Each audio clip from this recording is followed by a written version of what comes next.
आज हम question tackle करेंगे जो क्वेश्चन ये एसएससी एलडीसी 2021 का क्वेश्चन है। और क्वेश्चन क्या है, 40 पाई सेंटीमीटर परिधि वाले वर्ग का क्रम से क्षेत्रफल और व्यास ज्ञात करना है। ठीक है, इन्होंने क्वेश्चन में क्या दिया कि परिधि दे दी वर्ग की। देखो जैसे जो दिया हम लिख लेंगे, परिधि इक्वल 40 पाई। इधर आपको करना क्या है, परिधि का फॉर्मूला लगा देंगे तो ये हो जाएगा 2 पाई r इक्वल टू 40 पाई। तो यहां से पाई कट जाएगा और 2r इक्वल 40 और r इक्वल 20।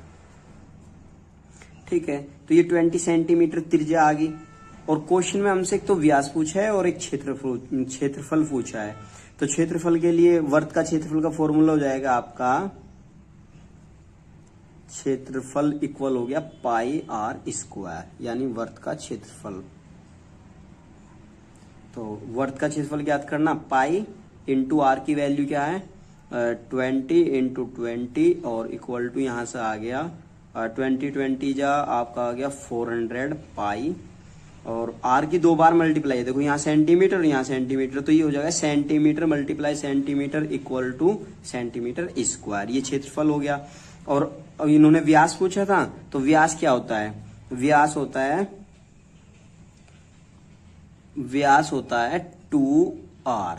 ठीक है, तो 2r यानी त्रिज्या का 2 गुना, त्रिज्या 20 सेंटीमीटर है तो व्यास आ जाएगा 40 सेंटीमीटर। क्वेश्चन एसएससी एलडीसी 2021 में पूछा गया क्वेश्चन है। इस क्वेश्चन की इंपोर्टेंस ये है कि एक तो ये सबसे मतलब 10th क्लास के लिए काफी इंपॉर्टेंट है और ये इसका बेसिक, इस क्वेश्चन का बेसिक 10th क्लास में ही है। अतः 10th क्लास के बच्चे से ध्यानपूर्वक समझें। और कंपटीशन के लिए काफी इंपॉर्टेंट है क्योंकि कंपटीशन में पूछे जाने लगे हैं ऐसे क्वेश्चन। एसएससी बहुत ज्यादा इन क्वेश्चनों को पूछती है। तो देखो इसे कैसे सोल्व करेंगे। AB O केंद्र वाले वर्ग का व्यास है। वर्ग की बिंदु C पर स्पर्श रेखा AB को बढ़ाने पर बिंदु Q पर मिलती है। यदि एंगल BAC इक्वल 34 डिग्री तो एंगल CQA की माप ज्ञात करनी है।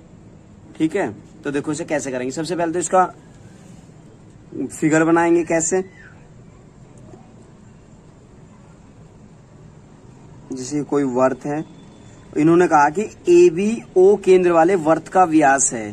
ठीक है, ये इसका केंद्र हो गया और यहां से एक हम ये जीवा लेंगे और ये जीवा लेंगे तो ये केंद्र हो गया और ये जीवा AB होगी।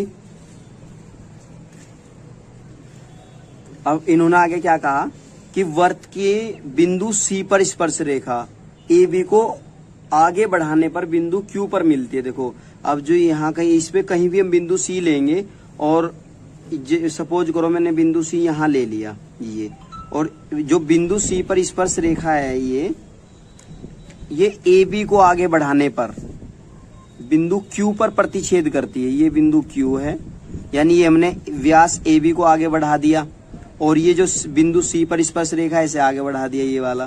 तो जो ये बिंदु है इनका प्रतिच्छेद बिंदु ये Q है। ठीक है, तो अब इन्होंने कहा कि angle BAC 34 degree, angle BAC, यानी देखो ये और मिलाना पड़ेगा हमें, ये वाला ये जो जीवा है ये। अब जो ये एंगल लिया ये एंगल 34 डिग्री है।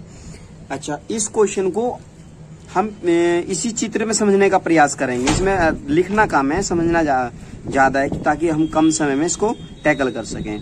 देखो क्या करेंगे, एक 10th क्लास में प्रमेय है कि स्पर्श बिंदु से यदि हम स्पर्श बिंदु को केंद्र से मिलावें तो जो ये मिलाने वाली रेखा होती है और ये स्पर्श बिंदु होते हैं परस्पर लंब होते हैं। यानी जो ये वाला है ये यहाँ से यहाँ तक ये जो है ये 90 डिग्री है, यानी ये स्पर्श बिंदु हो गया, यानी आपकी स्पर्श रेखा और केंद्र से स्पर्शी पर ये डाला गया लंब, ये क्या हो गया आपका 90 डिग्री का एंगल हो गया। और हमें ये एंगल ज्ञात करना है, ये वाला थोड़ा ध्यान देने की जरूरत है। और इस टाइप के बहुत ज्यादा सवाल एग्जाम में, कॉम्पिटिशन एग्जाम में भी और 10th क्लास के एग्जाम में पूछे जाते हैं। देखो तो ये आपका 90 डिग्री हो गया। अब इसमें करना क्या है आपको, ये केंद्र है, केंद्र से ये परिधि ये त्रिज्या हो गई और केंद्र से ये परिधि ये त्रिज्या हो गई। तो जो आपका त्रिभुज है ये त्रिभुज AOC में, त्रिभुज AOC में OA बराबर OC, जब ये दो भुजा बराबर हैं तो इनके सामने के जो कोण हैं, बराबर भुजाओं के सम्मुख कोण बराबर होते हैं, तो इनके सामने के एंगल भी, यानी भुजा OA के सामने का जो एंगल है OA, इसके सामने, इस भुजा के सामने ये एंगल है, ये वाला एंगल, तो ये हो गया आपका ACO, एंगल ACO। अब OC के सामने का एंगल, भुजा OC ये है, ये वाली भुजा, इसके सामने का एंगल कौन सा हो गया, ये वाला, तो ये एंगल हो गया आपका OAC, एंगल OAC। आपको पता है ये 34 डिग्री दिया है, तो आपका एंगल ACO कितना आ गया, 34 डिग्री। अब आपके पास ये भी 34 डिग्री है। अच्छा, आपको ये एंगल ज्ञात करना, तो हमारे पास ये भी एंगल आ गया, ये कंप्लीट एंगल भी आ गया, ये वाला, ये पूरा का पूरा ये भी मिल गया हमें। तो अब ये त्रिभुज के तीनों कोणों का योग 180 डिग्री से हम कर लेंगे इसे। देखो कैसे करेंगे, अब लेंगे हम त्रिभुज AQC, यानी ये बड़े वाला त्रिभुज, ये वाला, ये बड़ा त्रिभुज। इस बड़े त्रिभुज में angle A plus angle C और plus angle Q equal 180 degree. तो ये एंगल A कितना है, 34 डिग्री है, और प्लस एंगल C कितना है, एंगल C है आपका 34 प्लस 90, यानी देखो ये पूरा का पूरा C है इस बड़े जो ये बड़ा त्रिभुज है इसमें, तो ये 34 और ये करेंगे तो ये आ गया आपका 124 डिग्री, और प्लस जो ये एंगल Q है ये हमें ज्ञात करना है। ठीक है, तो यहां से अब इसे और इसे जोड़ेंगे तो ये कितना हो जाएगा, जब इसे जोड़ेंगे तो ये हो गया आपका 4 और 4 8, और ये हो गया आपका 5 और ये, ठीक है ना, यानी 158 डिग्री, और प्लस एंगल Q इक्वल आ गया 180 डिग्री। तो यहां से क्या करेंगे, अब angle Q equal 180 degree minus 158 degree, तो एंगल Q इक्वल आ गया आपका 22 डिग्री। मोस्टली SSC इन क्वेश्चनों को ज्यादा पूछता है, और ये क्वेश्चन CHSL 2021 में पूछा गया क्वेश्चन है। और वर्त के कुछ क्वेश्चन मैंने पहली वीडियो में भी किए हुए हैं, इस वीडियो में हम वर्त को थोड़ा बेसिक से भी एक्सप्लेन करने की कोशिश करेंगे, और इस क्वेश्चन को तो अच्छे से एक्सप्लेन करेंगे। देखो क्वेश्चन में कहा उन्होंने कि O केंद्र वाले वर्त पर दो बिंदु, ये मैंने वर्त बना लिया ये, और ये इसका केंद्र O बना लिया, ठीक है।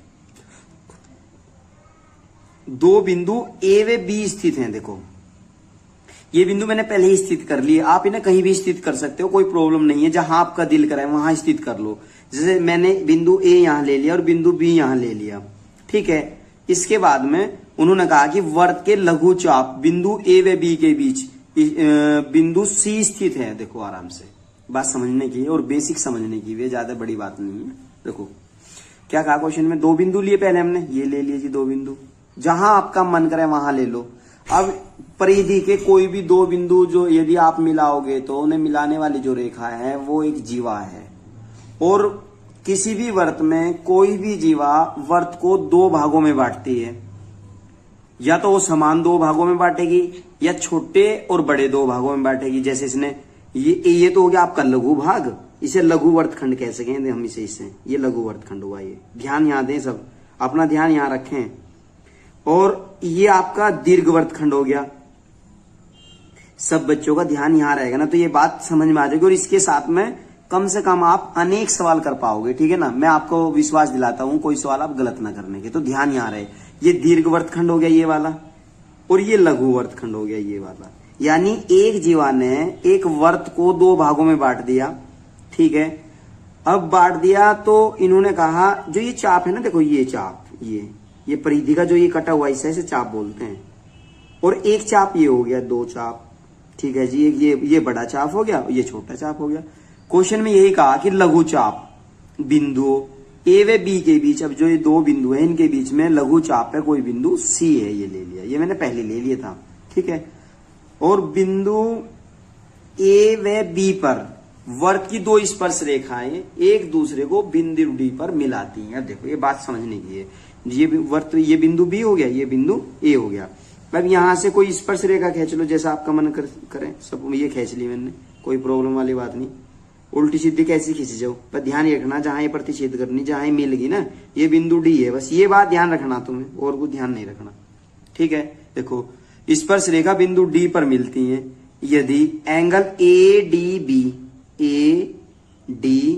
यानी ये वाला कोण, ये कोण जो है ये कोण 25 डिग्री का है, तो एंगल ACB ज्ञात करना, ACB ये कोण ज्ञात करना। देखो ध्यान से देखो, एक बात काफी अच्छा समझ में आएगा, आप पूरा ध्यान दें। यहां देखो ये वाला एंगल ज्ञात करना है ये, और इस एंगल को ज्ञात तो हम करेंगे जरूर, लेकिन मैं आपको इसका बेसिक जो आपके मतलब इस टाइप के कितने भी सवाल आओ, घुमा फिरा के किसी भी लैंग्वेज में सवाल आओ, आप गलत ना कर पाएंगे। देखो कैसे, एक बात ध्यान रखने की, सबसे पहला पॉइंट ध्यान रखें, एक पॉइंट, सबसे पहला पॉइंट ये होगा आपका कि जो सबसे पहला पॉइंट इस क्वेश्चन से रिलेटेड और अन्य क्वेश्चनों में भी, कि स्पर्श रेखा, स्पर्शी और केंद्र से लंब, केंद्र से यदि देखो ये जो केंद्र है ना, ये केंद्र और ये स्पर्श रेखा, यदि आप कोई बिंदु यहां मिलाओ ना, ये ऐसे मिला लो रेखा, ये ऐसे जो मिलाई हमने काल्पनिक से, ये लंब है एक दूसरे पे, ये जो ये एंगल है 90 डिग्री हो गया, लंब होने का मतलब 90 डिग्री हो गया, यानी स्पर्शी केंद्र से एक दूसरे पर क्या होती है, लंब होती है, यानी इनके बीच का जो एंगल है इस प्रकार से ये लंब है, ये वाला यहाँ देखो, ठीक है, ये 90 डिग्री का एंगल हो गया।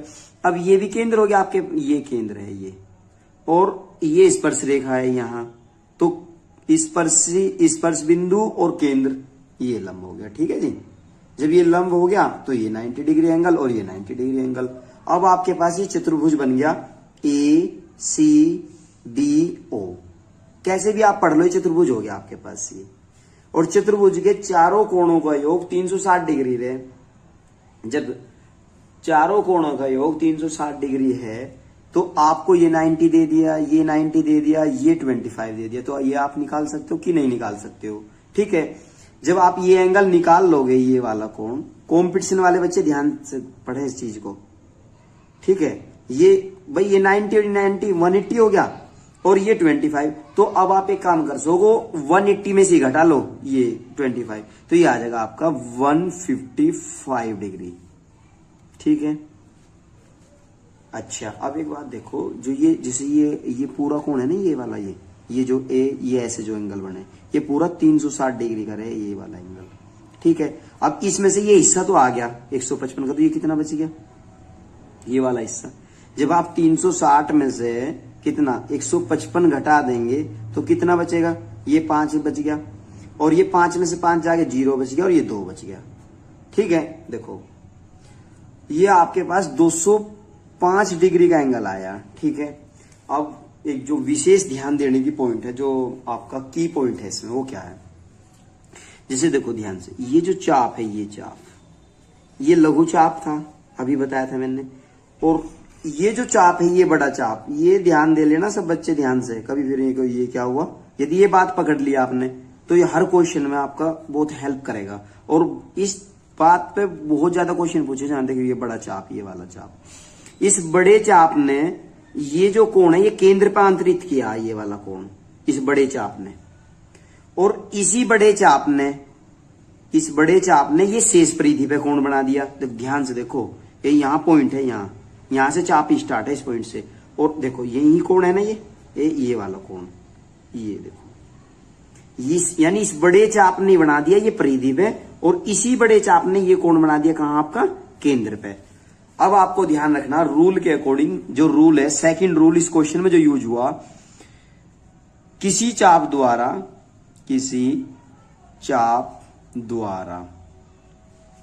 केंद्र पर बना कोण, केंद्र पर बना कोण शेष परिधि पर बने कोण का 2 गुना होता है, 2 गुना। इससे बस तुम्हें एक बात सीखनी और कुछ नहीं सीखना है, मैंने इतना जो शब्द लिखा, तुम्हें ये बात देखनी, जो केंद्र का कोण है वो 2 गुना, और जो परिधि का कोण है वो आधा। अब हमें केंद्र का कोण दिया और हमें परिधि का कोण निकालना, तो इस कोण का आधा कर देंगे। हमें केंद्र का कोण दिया हुआ है, यानी हमें जो कोण निकालना ना, हमने कैलकुलेशन करके केंद्र का कोण निकाल लिया और इसी चाप द्वारा शेष परिधि पे ये कोण बन गया और यही पूछा गया है क्वेश्चन में। तो कितना, इसका आधा हो जाएगा, क्योंकि केंद्र का कोण 2 गुना और परिधि का कोण आधा। तो कितना, परिधि पे कोण यानी एंगल ACB बराबर 1/2 एंगल ये वाला कोण AOB। इसे बहिष कोण भी कह सके, क्योंकि देखिए बाहर का कोण है ना, ये वृहत कोण गए इसे वृहत कोण, ठीक है ना।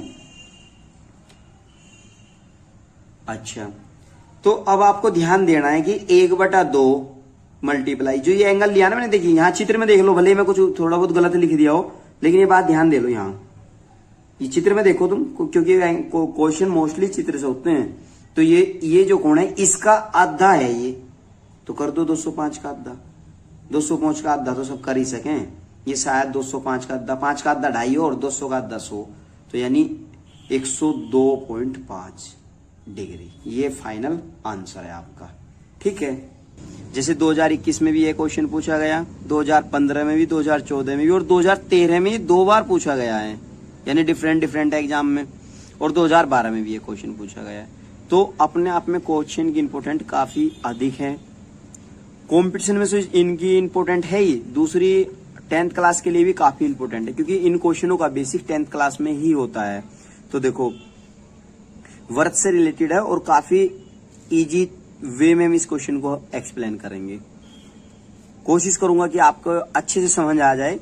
और काफी पिछली वीडियो भी हमने वर्थों पे अलग अलग कंसेप्ट पे रखी हैं, और ये भी एक अलग प्रकार का कंसेप्ट है जिनके माध्यम से आप अपने एग्जाम को क्लियर कर सकते हो। देखो क्वेश्चन में कहा कि 2 वर्त की त्रिज्याओं का योग 286 सेंटीमीटर है और संकेंद्री वर्तों के मध्य का क्षेत्र, यानी ये जो 2 वर्त है ना, ये संकेंद्रित वर्त हैं। और संकेंद्रित वर्त का मतलब होता है कि जैसे एक वर्त के अंदर दूसरा वर्त, ऐसे जैसे एक वर्त तो ये हो गया आपके पास, और एक सर्किल हो गया, ऐसे में ले लूं, ये थोड़ा सा बड़ा सा हो जाएगा फिगर और अच्छा समझ आना शुरू हो जाए स्ट्रक्चर, यदि बड़ा सा बने कुछ ऐसा ज्यादा। तो अब यानी इन दोनों वर्तों का केंद्र एक है, ठीक है। अच्छा, अब क्वेश्चन में कहा संकेंद्री वर्तों के मध्य का क्षेत्रफल, जो ये संकेंद्री वर्त है, ये वर्त एक हो गया और ये एक वर्त हो गया ये, ठीक है, यानी एक बड़ा वर्त हो गया और एक छोटा वर्त हो गया। अब इसमें इनके मध्य का क्षेत्रफल, देखो बड़ा वर्त ये, छोटा वर्त ये, तो इनके मध्य का क्षेत्रफल क्या है, देखिए ये वाला जो एरिया है, ये हल्का हल्का से डार्क करने का कोशिश करूं, यहीं से तुम थोड़ा रिलेट कर लेना, ये इस टाइप से थोड़ा समझाने से ज्यादा समझ लेना, बस इतना ध्यान रखना सब बच्चे। ये जो एरिया है ना, ये पूरा ये एरिया देखो, ध्यान दो यही क्वेश्चन में, यहाँ ये जो एरिया है, ये दोनों वर्तों के मध्य का एरिया है, और इस एरिया को ही यहाँ लिखा गया है। ये दोनों वर्तों के मध्य का जो एरिया है वो 5336 वर्ग सेंटीमीटर है, ठीक है। तो दोनों वर्तों की त्रिज्या कितनी कितनी होगी, दोनों हमें बतानी है, ठीक है। सबसे पहले हम क्वेश्चन में क्या लिखेंगे कि जो ये बड़ा वर्त है इसकी त्रिज्या कैपिटल आर मान लो, और जो छोटा वर्त है इसकी त्रिज्या स्मॉल आर मान लो। लो जी, ये मान ली मैंने, एक त्रिज्या ये स्मॉल आर यहां से यहां तक है, देखो ऐसे यहां से यहां तक ये छोटे वर्त की त्रिज्या स्मॉल आर। और अब यदि मैं इसे यहां बढ़ा दूं तो ये पूरे बड़े वर्त की त्रिज्या होगी, ये वाली ये, और ये त्रिज्या आपकी बड़ी त्रिज्या कैपिटल आर है, जो कि आप आसानी से समझ सकते हो। देखो स्टार्टिंग में क्वेश्चन में कहा कि दोनों वर्तों की त्रिज्याओं का योग, यानी कैपिटल आर और प्लस स्मॉल आर इक्वल हो जाएगा आपका 286 सेंटीमीटर।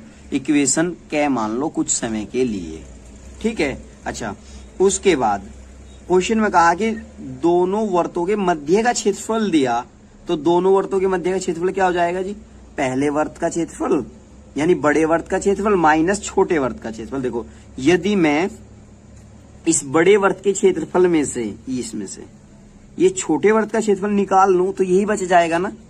थोड़ा सा ध्यान दो, यदि इस बड़े वर्त के क्षेत्रफल में से, इसमें से 10th क्लास के बच्चे भी ध्यान दें, देखो ये इस बड़े वर्त के क्षेत्रफल में से इस छोटे वर्त का क्षेत्रफल निकाल लो तो यही बचेगा ना, और यही हमें दिया है, तो ठीक है वही करेंगे। अब बड़े वर्त का क्षेत्रफल क्या, नॉर्मली वर्त का क्षेत्रफल होता है पाई आर स्क्वायर, तो बड़े वर्त का क्षेत्रफल तो बड़ी त्रिज्या ले लेंगे, यानी बड़े वर्त का क्षेत्रफल हो गया pi capital R square minus छोटे वर्त का क्षेत्रफल, छोटा वर्त क्या है हमारा स्मॉल आर त्रिज्या है उसकी, तो ये हो जाएगा पाई स्मॉल आर स्क्वायर। ये बड़े वर्त के क्षेत्रफल में से छोटा वर्त का क्षेत्रफल घटा दिया तो किसका क्षेत्रफल आ गया, इसका जो संकेंद्रीय वर्तों के मध्य का क्षेत्रफल है वो आ गया। ठीक है जी, और वो दिया कितना 5336 वर्ग सेंटीमीटर। ये ध्यान रखें बस थोड़ा सा। तो इसमें अब हमें करना क्या है, पाई तो कॉमन आ ही गया। जब यहाँ पाई मैंने कॉमन ले लिया, ये देखो जी पाई कॉमन ले लिया तो यहाँ बच गया कैपिटल आर स्क्वायर और minus small R square equal to 50336। अच्छा, तो यहाँ से आप पाई की वैल्यू पुट कर लो। और अब देखो एक छोटा सा 10th क्लास का फॉर्मूला बनेगा, ए स्क्वायर माइनस बी स्क्वायर बन गया कि नहीं बन गया, तो यहाँ लिखेंगे यानी इसमें फॉर्मूला पुट करेंगे A square minus B square equal to A plus B और ए माइनस बी से, ऐसा लिख दिया करें 10th क्लास के बोर्ड एग्जाम में, तो नंबर अच्छे मिलते हैं। देखो अब यहाँ हमें इसी फॉर्मूले को फॉलो करना है, करो जी फॉलो। तो ये हो गया आपका आर प्लस आर यानी capital R plus small R और नेक्स्ट ब्रैकेट में capital R minus small R equal to 50336। ठीक है जी, अब हमें करना क्या है, अब हमें करना है कि जो ये मल्टीप्लाई में है इसे उधर लेके हम चलेंगे। ठीक है जी, और r प्लस आर की वैल्यू ये दे रखी है हमें इक्वेशन फर्स्ट में। देखो ये ध्यान से देखो, दोनों त्रिज्याओं का योग है ना ये रखो, यानी 222 ये मल्टीप्लाई 286 और multiply capital R minus small R equal to 50336। दोस्तों एक बात का ध्यान दो अच्छे से कि जो ये है मतलब कैलकुलेशन है वो अपने तरीके से करो जो आपको आसान लगे। अब मैं तो कैलकुलेशन यहाँ शॉर्ट करूंगा क्योंकि मेरा समझाने का मतलब है कि मेथड समझो, बस कंसेप्ट समझो कि क्या मैंने कंसेप्ट यूज किया, ताकि आप इसके माध्यम से अनेक सवाल कर सको इस टाइप के, इसके नियर बाय के कोई भी सवाल आप ना छोड़ सको, इसलिए मैं कंसेप्ट क्लियर कर रहा हूँ इनमें।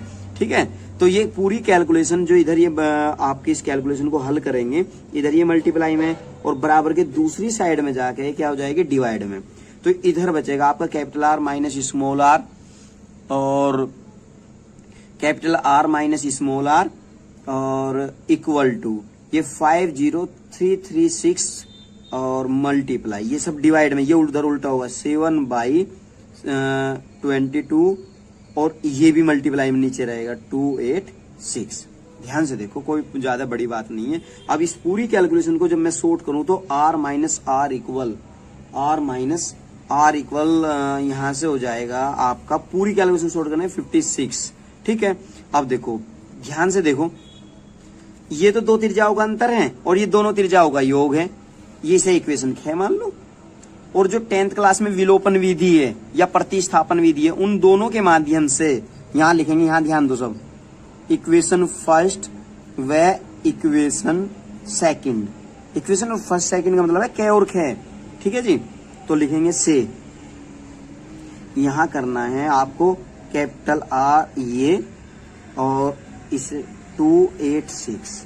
ठीक है जी, और capital R minus small R equal 56।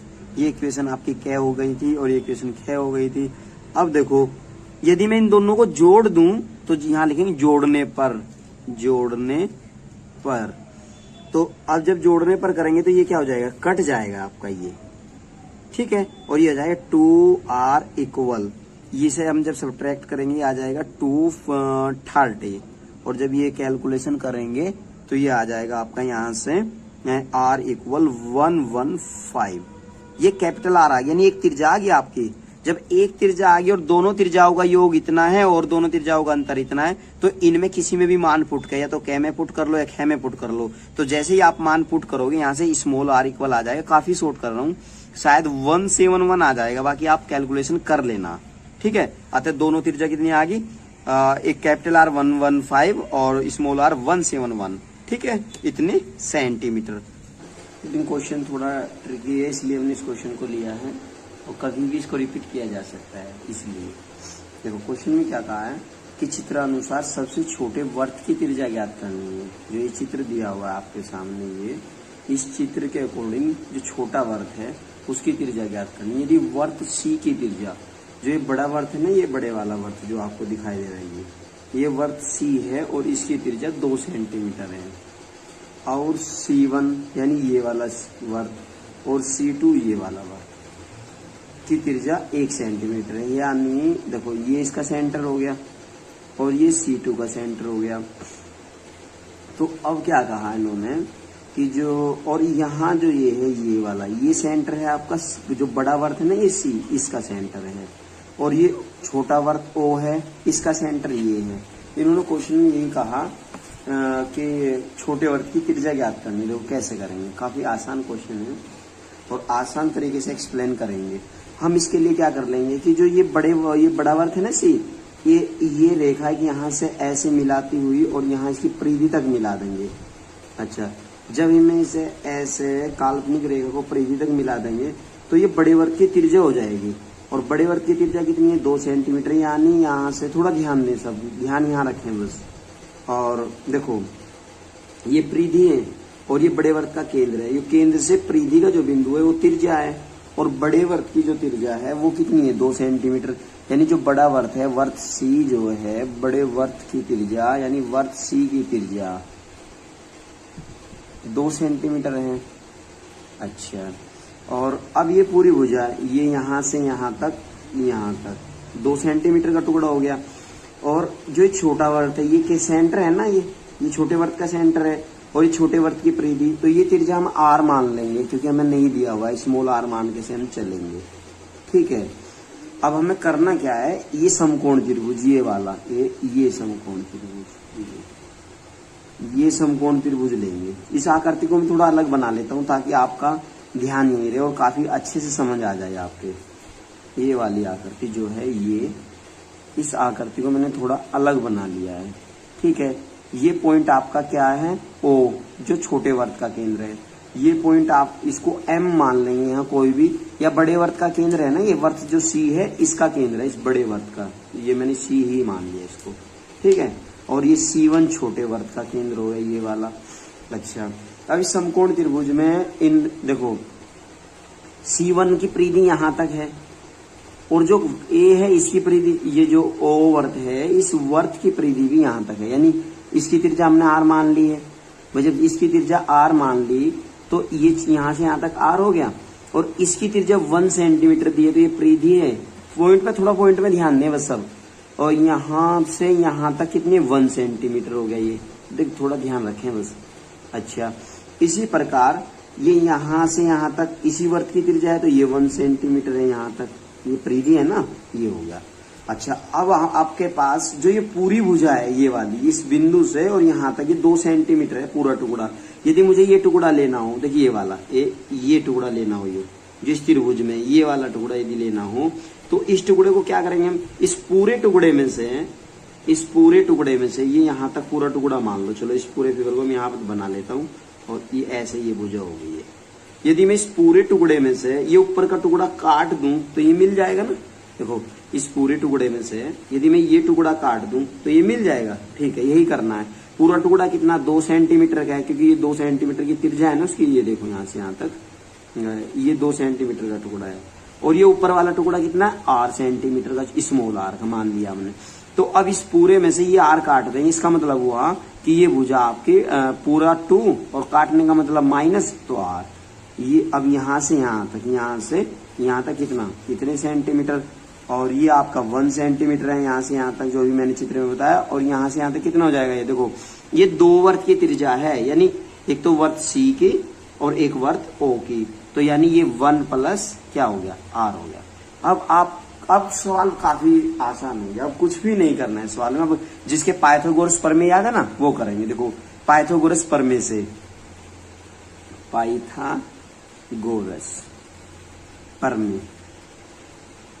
Pythagoras प्रमेय क्या कहती है कि कर्ण का इस समकोण त्रिभुज में कर्ण का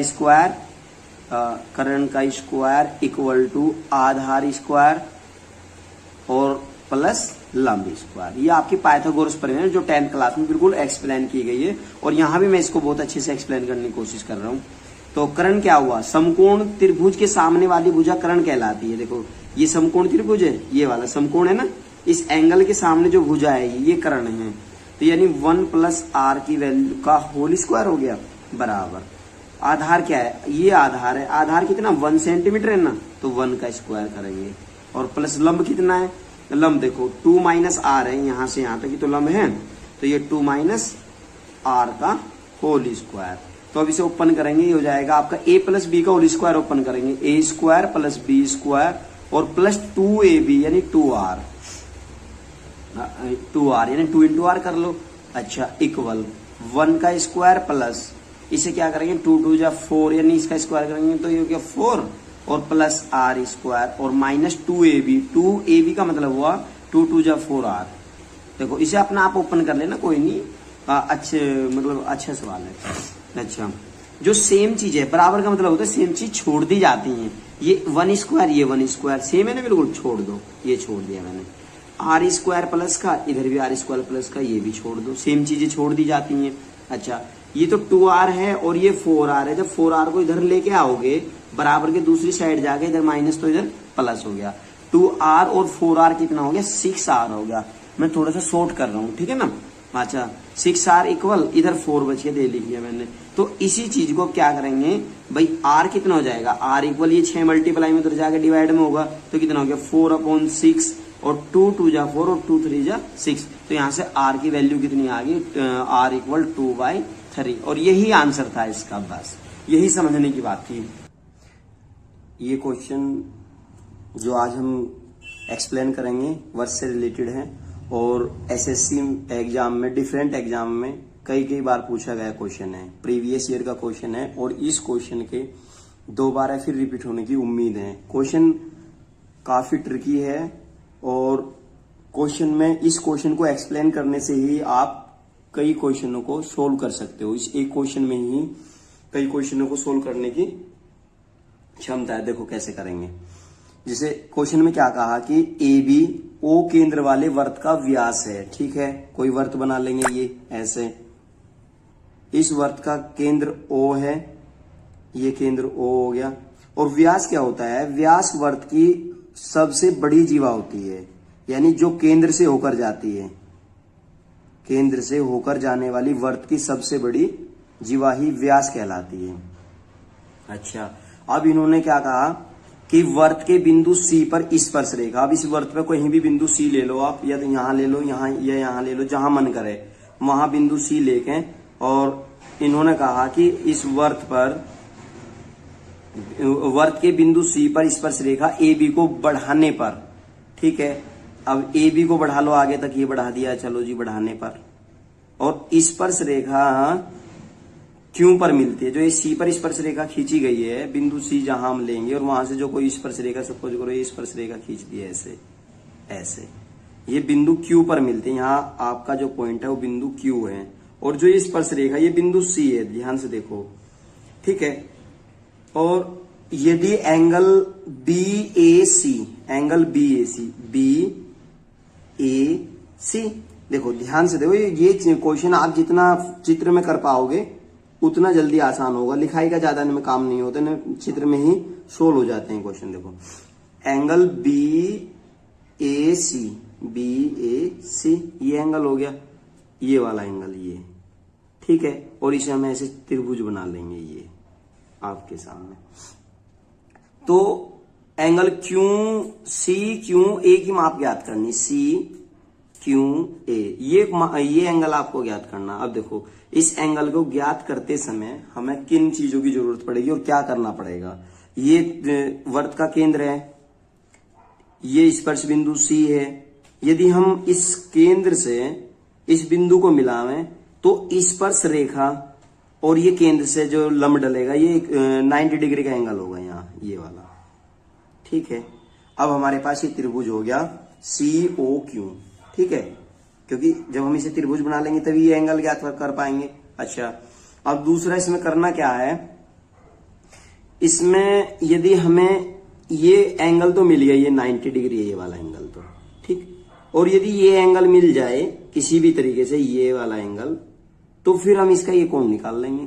अच्छा, इस कोण को निकालते समय हमें क्या करना पड़ेगा, उसके लिए देखो एक 10th क्लास में पढ़े हैं, बहुत आसान है कि अर्धवर्त में बना कोण। जैसे सपोज करो ये यहां देखो, थोड़ा सा एक्स्ट्रा वर्क करना पड़ेगा, ये अर्धवर्त है, ठीक है। इस अर्धवर्त में ये एंगल बन गया, ये वाला एंगल, ये जो ये एंगल है ना, ये एंगल 90 डिग्री होता है। और इसी चित्र में यदि हम इस चीज को अप्लाई करें तो ये देखो, जो ये इस प्रकार से ये अर्धवर्त बना हुआ है ये, और जब ये अर्धवर्त बना हुआ है तो ये जो पूरा एंगल है, ये एंगल, ये 90 डिग्री है, ये 90 डिग्री है, ठीक है। और ये एंगल हमें 34 डिग्री दिया हुआ है। अब हमारा क्या हुआ भाई, ये एंगल दे दिया और ये एंगल, पूरा एंगल दे दिया। तो हमें जरूरत इसकी है, लेकिन इसके लिए क्या करना पड़ेगा, देखो कितना दिमाग लगाना पड़ रहा है। ये एंगल निकाल सके हम आसानी से, इन दो एंगल की सहायता से ये एंगल ज्ञात कर सकते हैं। कैसे? क्योंकि ये देखो यहाँ एक्स्ट्रा चित्र में देखना पड़ेगा आपको कि जो ये आपके पास ऐसा त्रिभुज है और इस त्रिभुज में ये बहिष कोण है, ये वाला, ये जो ये कोण है ना, देखो जो ये त्रिभुज है, ध्यान से देखो, ये सारा काम चित्र में ही करना है आपको, बोर्ड एग्जाम, ये कंपटीशन एग्जाम में। देखो यहाँ ये जो आपका वर्त बना हो, ये है, इस वर्त के अंदर ये त्रिभुज है और इस त्रिभुज का बहिष कोण, ये बहिष कोण है। और जब ये बहिष कोण है तो इसका मान इन दो अंतः कोणों के योग के बराबर है। जो ये दो कोण बच गए ना, देखिए, एक तो ये कोण और एक ये कोण, यानी इसका मान इन दो कोणों के योग के बराबर है। अब इसी चित्र को इसमें पुट करो, जैसे इसमें, यानी यहां एक्सप्लेन कर देखेंगे इसको, तो इन दोनों का योग यानी 90 प्लस 34 डिग्री, इन दोनों को यदि जोड़ दें तो ये 124 डिग्री आ जाएगा, और ये 124 डिग्री आ गया, इसका मान आ गया जी। अच्छा, अब क्या जरूरत पड़ी हमें से निकालने की, क्योंकि अब हम इसकी सहायता से ये कोण निकाल लेंगे, ये वाला कोण। भाई जब ये सीधी रेखा है, ये वाली सीधी रेखा है, ये सीधी रेखा है, और इस सीधी रेखा में ये 180 डिग्री का एंगल रहे, और यदि यहां मैं कोई ऐसे रेखा डाल दूं और मैं कहूं कि ये 24 डिग्री का एंगल है, तो ये कितना होगा, तो 180 में से घटा देंगे ना, 180 डिग्री में से 124 डिग्री घटा देंगे तो क्या आ जाएगा, जब 180 डिग्री में से और 124 डिग्री घटा देंगे तो 56 डिग्री एंगल आ जाएगा। और ये एंगल आया कौन सा, ये वाला एंगल, देखो ध्यान से देखो इस चीज को, ये एंगल आया आपका 56 डिग्री, ये वाला, ठीक है। अब आपके पास ये भी कोण है, ये भी कोण है, तो ये निकाल सकते हो आप, बहुत आसानी से ये कोण निकाल लोगे। और जिस टाइम आप ये कोण निकाल दोगे, हम सारा ड्रामा, इतनी मेहनत इस कोण को निकाल के लिए कर रहे थे, क्योंकि ये एंगल हमारे पास है, ये एंगल हमारे पास है, तो ये त्रिभुज का, तीनों कोणों का योग लगा के ये निकल जाएगा। तो अब देखो, ध्यान से देखो कि जो ये त्रिभुज है, ये वाला त्रिभुज, ये त्रिभुज, ध्यान से चित्र में ध्यान रहे सबका, एक पॉइंट पे बहुत अच्छा समझ आ जाएगा यदि आपका ध्यान यहाँ होगा। इसमें हमारे पास दो एंगल हो गए, एक तो 56 डिग्री ये हो गया, और ये 90 नहीं, ये वाला, ये पूरा 90 है यहाँ। तो अब एक बात देखो आप, ये त्रिज्या है ना OB और OC, भाई यदि किसी त्रिभुज में दो भुजा बराबर हो तो उनके सामने के कोण भी तो बराबर होते हैं ना, बराबर भुजाओं के सम्मुख कोण बराबर होते हैं। तो OB त्रिज्या है और OC त्रिज्या है। जब OB और OC बराबर है, जब देखो यहां लिखेंगे OB बराबर OC, प्रत्येक त्रिज्याएं हैं, ये हो गया आपका त्रिज्या, ठीक है। जब ये त्रिज्या बराबर हैं तो इनके सामने के जो कोण है, यानी ये एंगल, इस भुजा के सामने का ये कोण और इस भुजा के सामने का ये कोण, तो दोनों बराबर होगा। जब ये दोनों बराबर होगा तो देखो भाई, ये दोनों कोण, ये कोण और ये कोण बराबर हो गया, यानी देखो ये बराबर, ये 56 है ना, ये जो भुजा है, ये भुजा और ये भुजा, तो इसके सामने का ये कोण बराबर होगा, ये 56 हो गया और ये 56 हो गया, तो ये एंगल कितना आ जाएगा, यानी त्रिभुज ले लेंगे हम, त्रिभुज BOC में, त्रिभुज BOC में एंगल OBC बराबर एंगल OCB और बराबर 56 आ गया। ध्यान से देखो भाई, थोड़ा ध्यान देना पड़ेगा, आप अच्छे से कवर कर पाओगे इसको। तो अब ये कोण और ये कोण बराबर हो गया, तो 180 में से इन दोनों को जोड़ के 180 में से घटा देंगे ये वाला। जैसे ये वाला घटा देंगे तो ये आ जाएगा आपका 56, और 56 से एक जगह जोड़ेंगे तो ये आ गया आपका 112, और जब 112 आ जाएगा और 180 में से घटाएंगे यानी त्रिभुज के तीनों कोणों का योग, इसी त्रिभुज में त्रिभुज के तीनों angle O plus angle B plus angle C equal to 180 degree. त्रिभुज के तीनों कोणों का योग 180 डिग्री होता है, तो एंगल O हमें निकालना है और प्लस एंगल B कितना है, एंगल B भी 56 डिग्री है और एंगल C भी 56 डिग्री है, तो बराबर ये 180 डिग्री। और जैसे इस कैलकुलेशन को करोगे तो एंगल O बराबर आ जाएगा आपका, इन दोनों को जोड़ के उधर ले जाए घटा देंगे, ये इधर 112 हो जाएगा, उधर जाके देखो मैं शॉर्ट करूंगा कैलकुलेशन, तो ये दोनों जुड़ के ये दोनों पार्ट उधर जाके घटेंगे तो ये आ जाएगा आपका सीधा सीधा 68 डिग्री। ठीक है, कैलकुलेशन आप कर लेना, ये आ गया। अब आपके पास ये एंगल हो गया और हमारा सवाल का बेस जो था, मैंने स्टार्टिंग में बताया था कि हमें ये एंगल यदि मिल जाए तो फिर हम त्रिभुज कौन सा लेंगे, OQC, ये वाला त्रिभुज ले लेंगे। अब हमें क्या करना है कि ये त्रिभुज लेना है और इस त्रिभुज में ये एंगल हमें मिल गया, ये एंगल हमारे पास है, क्योंकि देखो ये आपकी जो है ये केंद्र से स्पर्शी को मिला रही और ये स्पर्श रेखा है, यदि केंद्र से स्पर्शी को कोई मिला हुआ है तो 90 डिग्री एंगल बनता है। तो ये जो पूरा कोण है ना, देखो चित्र में ध्यान से देख लो, ये वाला ये पूरा एंगल ये भी 90 डिग्री का ही है। जो ये 90 डिग्री लिया था मैंने, ये तो था अर्धवर्त में बना कोण, और जो ये 90 डिग्री लिया ये है स्पर्श रेखा और केंद्र से स्पर्श रेखा को मिलाने वाली जो भुजा है, इनके बीच ये परस्पर लंब होती है, ठीक है ना। तो ये कोण 90 हो गया और ये भी हमने 68 निकाल लिया, ये वाला 68, ये देखो ये 68 अभी निकाल लिया, ये 90 हो गया। तो अब लेंगे ध्यान से ये त्रिभुज QCO, यानी ये त्रिभुज ले लिया अब जो हमें निकालना था में। तो देखो angle C plus angle Q plus angle O बराबर 180 डिग्री, त्रिभुज के तीनों कोणों का योग। एंगल C कितना है, देखो अभी ध्यान से देखो, इस त्रिभुज में ये भाई ये क्या है, स्पर्श रेखा है ये, और ये आपके केंद्र से स्पर्श रेखा को मिलाने वाली रेखा है, तो ये परस्पर लंब होती हैं। 10th क्लास में प्रमेय है, तो उस प्रमेय के अकॉर्डिंग ये क्या है, लंब है। तो ये एंगल आपका आ गया 90 डिग्री, प्लस एंगल Q हमें निकालना ही है, और प्लस जो एंगल O है वो आपका है 68 डिग्री, जैसे कि अभी हमने यहाँ इसको फाइंड आउट किया है। तो फाइंड आउट करने से अब ये यहाँ हो गया आपका 180 डिग्री। इन दोनों को जोड़ो और जोड़ के उधर ले जाके घटा दो, तो एंगल Q इक्वल आ जाएगा 180 डिग्री माइनस इन दोनों को जब आप जोड़ोगे तो ये आ जाएगा 158 डिग्री। और अब क्या करना है, एंगल Q इक्वल 180 में से 158 डिग्री घटा देंगे तो 22 डिग्री आ जाएगा, और यही एंगल हमें फाइंड आउट करना था, ये वाला एंगल। ठीक है, तो इस वीडियो को आप आगे पीछे कर करके देख लेना, काफी आसान सवाल है, थोड़ा सा टाइम ज्यादा लग रहा है इसमें, लेकिन जैसे ही आप इसकी प्रैक्टिस कर लोगे, इस वीडियो को आप मेरे कहने से 2 बार देखना, आप इस क्वेश्चन को करते समय इस टाइप के काफी क्वेश्चन कर सकते हो। ठीक है ना मेरे भाई, ये क्वेश्चन आप एग्जाम में जिस टाइम कॉम्पिटिशन एग्जाम में बैठ के करते हो तो वहां आप इसको चित्र में ही कर लेना। ये सब लिखाई मैंने तुम्हारे लिए इसलिए की ताकि तुम्हें आसान लगे, ठीक है। और बाकी इसे 1-2 बार रिपीट करके जब आप देखोगे तो बहुत पक्का हो जाएगा, और इस क्वेश्चन को करने मात्र से ही बहुत ज्यादा सवाल आप कर लोगे। इस टाइप के एग्जामिनर यही सवाल पूछता है, और मैंने हमेशा अपनी वीडियो में प्रीवियस ईयर के क्वेश्चन ही उठाए हैं और उन्हीं क्वेश्चनों को 10th क्लास से रिलेट किया है, ताकि 10th क्लास के बच्चे ने बहुत मेहनत से अभी पढ़ लें और कॉम्पिटिशन में जाकर उन्हें ज्यादा मेहनत ना करनी पड़े। ठीक है, तो अच्छे से इसको रिपीट करके देखना, मेरे पीछे जो वीडियो है उनको भी देख लेना, काफी अच्छी शॉर्ट वीडियो मैंने बनाई है ताकि कम समय में आपका ज्यादा सिलेबस कवर हो सके। बाकी आपकी मर्जी।